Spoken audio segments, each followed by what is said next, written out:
and the school district set up a bunch of easels that showed that they had considered the environmental ramifications of bulldozing this half acre, and yet they immediately went out and hired a bunch of arborists to check on the quality and the characteristics of these trees. There's a legal provision for triple damages in actions that involve unlawful tree cutting with malfeasance. And the value of the trees was not included in the study that the school district did. Ordinarily, when the school district, when anyone hires an arborist to assess trees, they also compute the financial contribution of the present value of future benefits to the site. And that wasn't done. So we would like to have this fence taken down so that we can send our own arborists in there and find out how much these trees are worth. The school district has a bid from a mill for $25,000, and they are going to purchase the wood from these trees from the school district. So these trees are worth more dead than alive in a reverse bounty to the school district. And we consider this evidence of malfeasance. And now that my appeal is basically being dismissed through a sneaky legal tactic, now I want damages from the school district.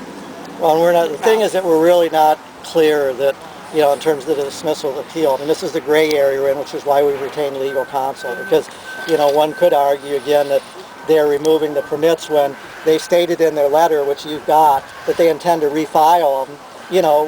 Would be an attempt of a sort of contempt of court or something. They're saying, oh, it can be before the court, but we're removing it because we don't want to argue it now while the trees are there. We want to take the trees out first, then we'll come back and reapply for all these permits, and we won't have to talk about the trees. As a private landowner, if I owned this property, I can cut the trees down legally if I have no plans to build.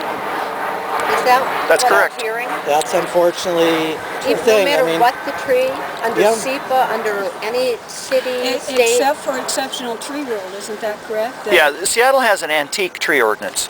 The regulations in Seattle are ancient by standards compared to Bellevue, Kirkland, Redmond, Lake Forest Park. In other cities that are adjacent to Seattle, you cannot just go and cut down trees because those trees have benefits to the community that are part of the zoning concept of good neighbors. And the developer here that the school district has hired has sunk to the level of Seattle's tree ordinance, which is extremely weak. And they are doing everything possible that the Seattle tree ordinance will allow them to do.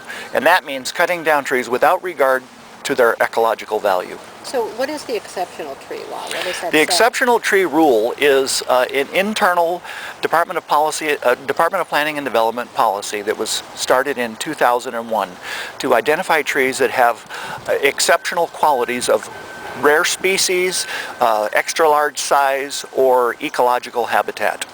And these trees, since they are madrone trees, and madrone trees are one of the trees listed in the exceptional tree rule, that unfortunately they're not in good enough condition to qualify as